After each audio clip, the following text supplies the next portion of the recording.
Hello friends, good afternoon. मैं Chandni Pandey, everyday achieve the goal. Welcome you and YouTube channel. कल हमने वनस्पतिक रेशे के बारे में कुछ बातें की थी, प्राकृतिक रेशे, वनस्पतिक रेशे।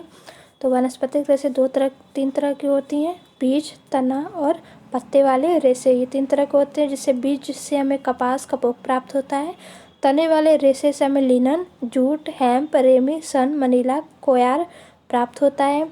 मनीला क्या होता है, सन क्या होता है, जूट क्या होता है, हेम्प क्या होता है, इसके बारे में हमने कल वीडियो में बात की थी।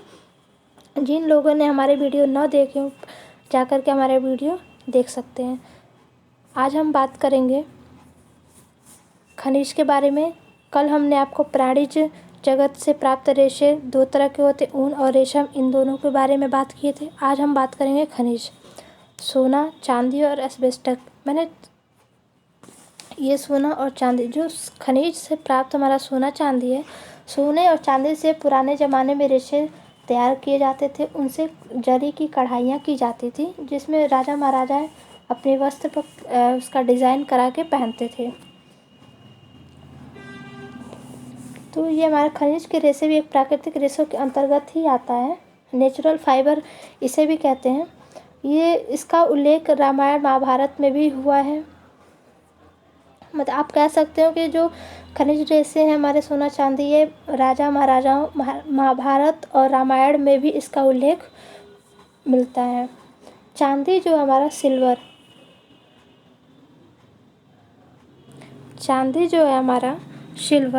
चांदी के रेशे सफ़ेद रंग के होते हैं। इन्हें खदानों से निकालकर पहले शुद्ध किया जाता है, उसके बाद गर्म कर पिघलाकर पतले बारीक तार के रूप में खींचकर अपनी अपनी इच्छा अनुसार लंबाई के रेशे प्राप्त करते हैं। धातु के होने के कारण इनसे बने वस्त्र काफ़ी भारी होते हैं और साथ ही लटकनशीलता का सख्त अभाव होता है। मतलब उसमें बहुत ज़्यादा लटकता हुआ नहीं दिखाई देता, एकदम स्ट्रिक और एकदम टाइट और कड़ा कपड़ा तैयार होता है।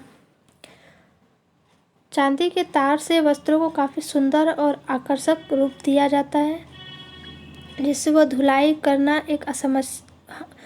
हम ये कह सकते हैं चांदी के कपड़े में धुलाई करने में थोड़ी समस्या होती है, उसका रख रखाव भी थोड़ा मुश्किल कार्य होता है, इसलिए हम उसे अपने दिनचर्या में इस्तेमाल नहीं करते हैं। नेक्स्ट है हमारा सोना।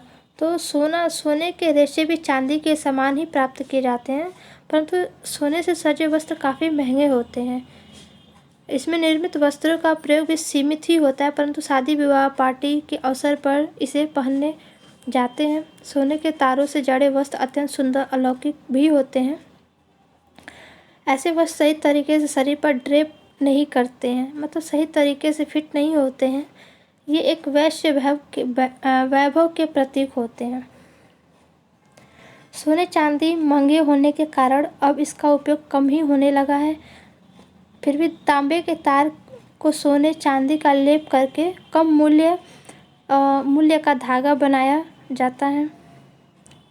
जिसे आजकल आप लोगों ने देखा होगा कि जो तांबे के तार है उस पर भी सोने चांदी का पॉलिश दे करके हमारे वस्त्र पर धागे बना दिए जा रहे हैं और कम मूल्य में उसकी बिक्री की जा रही है। धातु के अविरल सूत्र को जरी कहते हैं, जो उस पर कढ़ाइयाँ की जाती है, जो धातु तैयार किया जाता है, जो पतले रेशे धागे बनते हैं, उसको हम जरी कहते हैं। जरी से कढ़ाई के सुंदर सुंदर नमूने बनाए जाते हैं, देखने में सुंदर आकर्षक होते हैं। अब नेक्स्ट है हमारा एस्बेस्टस।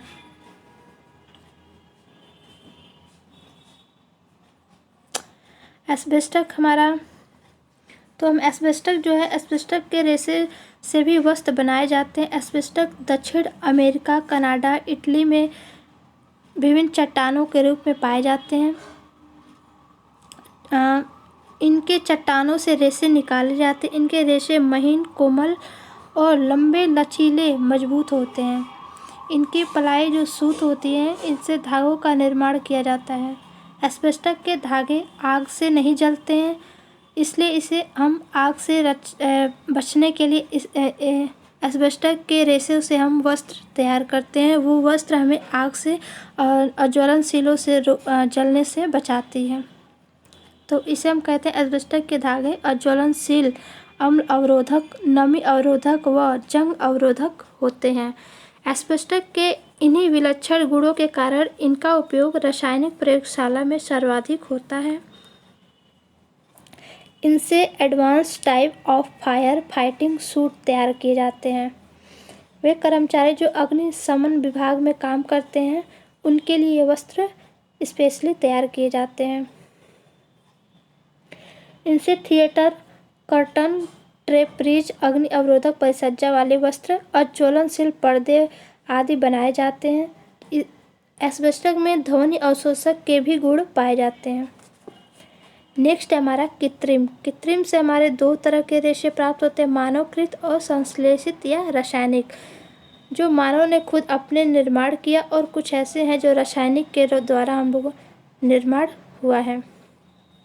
तो हम बात करेंगे कृत्रिम के बारे में। तो कृत्रिम रेशे वे रेशे हैं जिनका उद्गम प्राकृतिक रेशे नहीं है, बल्कि जिन्हें बनाने के लिए विभिन्न रासायनिक पदार्थ को रासायनिक यांत्रिक विधियों द्वारा रेशे का रूप आकार दिया जाता है। हालांकि कुछ लेखकों द्वारा मानवकृत रेशे एक कृत्रिम रेशे के ही समान संबोधित किया जाता है। कृत्रिम रेशे प्राकृतिक रेशों की अपेक्षा अधिक टिकाऊ और मजबूत और आसानी से धुलाई योग्य होते हैं। हमारे आज के मानव जीवन में हम सबसे ज़्यादा कृत्रिम रेशे ही तैयार हो रहे हैं और वही उनसे बने वस्त्र हमारे दैनिक जीवन में उपयोग किए जा रहे हैं। तो कृत्रिम रेशों को भी दो वर्ग हैं, मानवकृत और संश्लेषित। मानवकृत रेशा को मैन मेड फाइबर कहते हैं।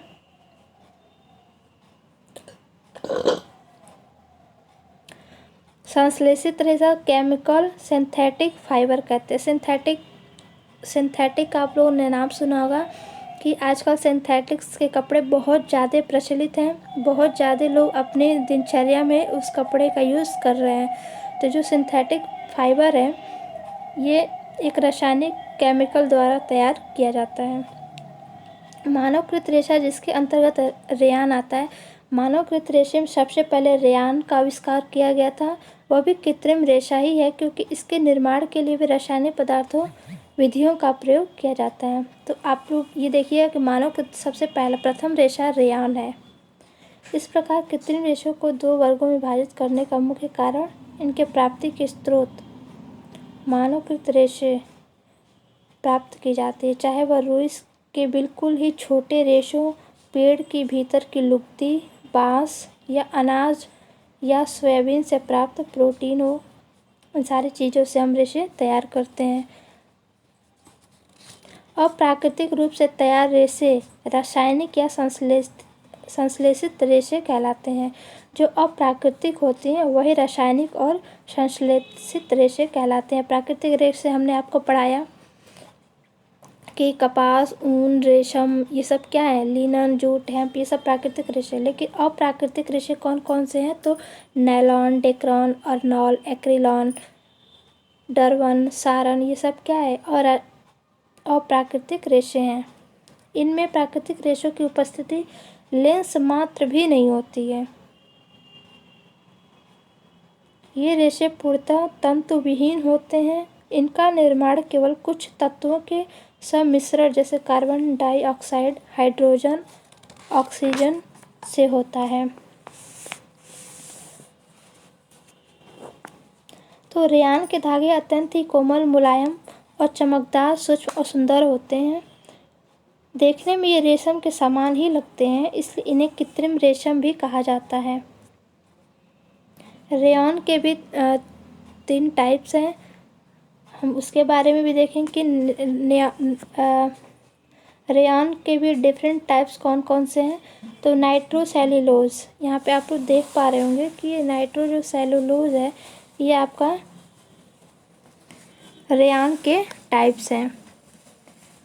ये विस्कस, ये भी आपके रेयान के टाइप्स हैं।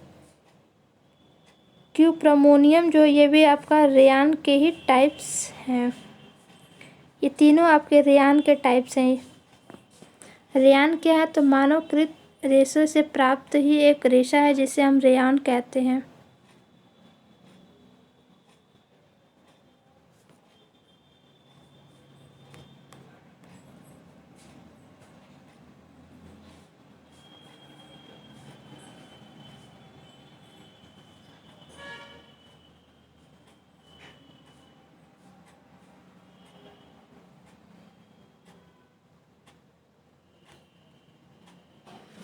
तो ये आप देख पा रहे होंगे क्लीन तरीके से कि मानवकृत रेशे से हम रेयान प्राप्त करते हैं।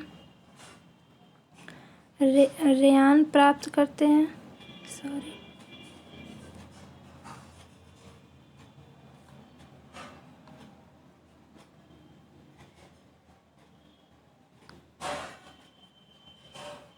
मानवकृत रेशे से हम रेयान प्राप्त करते हैं। रेयान से नाइट्रोसेलुलोज, विस्कस, क्रिप्टोप्रोमोनियम ये तीनों प्राप्त करते हैं। रेयान के टाइप्स हैं।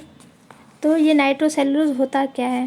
नाइट्रोसेलुलोज जो है इस विधि द्वारा सर्वप्रथम 1884 ईस्वी में फ्रांस के काउंट हिलेरी डी चार्डोनेट ने, इनके जो फादर्स कौन है तो काउंट हिलेरी डी चार्डोनेट ने रेयान का निर्माण किया था, परंतु यह विधि काफ़ी खर्चीला है, इसलिए रेयान के निर्माण में अब इस विधि को प्रयुक्त नहीं किया जाता है। हम यहाँ पे सिर्फ शॉर्ट में बता रहे हैं, आपको डिटेल में आगे मैं बताऊंगी। अत्यधिक व्यवहारशील होने के कारण यह विधि प्रचलित नहीं है। नेक्स्ट हमारा विस्कस। विस्कस क्या होता है?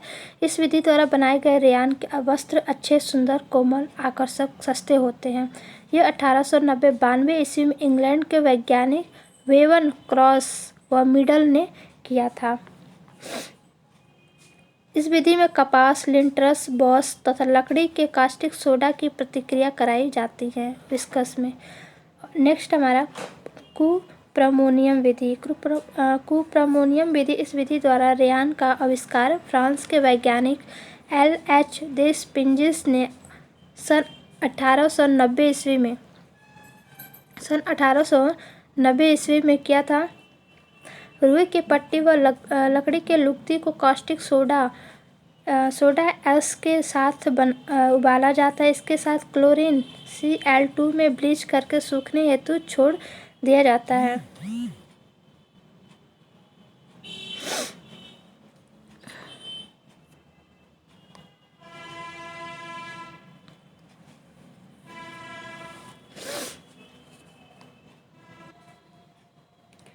नेक्स्ट है हमारा विशिष्ट रेशे। परिवर्तित, मिश्रित और विशिष्ट, ये 3 तरह के रेशे हैं,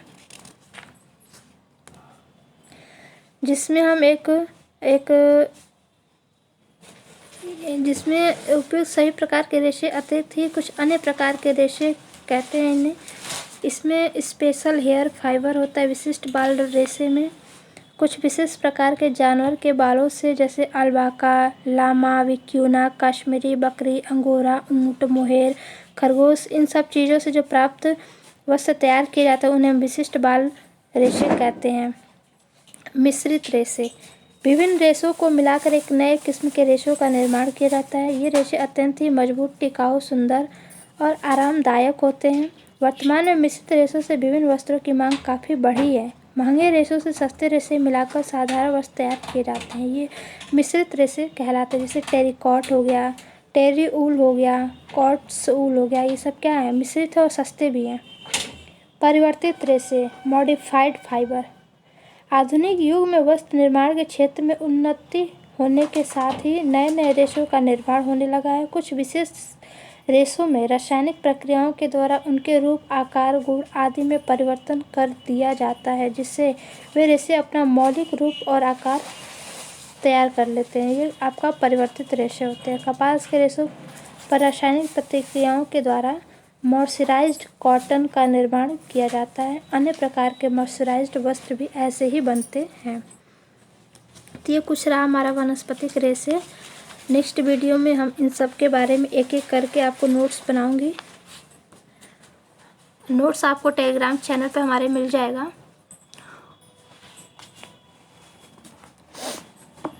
मैं एक एक करके सारे टॉपिक्स को डिटेल में बताऊंगी। जिन बच्चों को भी PDF चाहिए और कोई भी प्रॉब्लम हो, आप मुझसे टेलीग्राम चैनल पे पूछ सकते हैं। तब तक के लिए थैंक यू सो मच।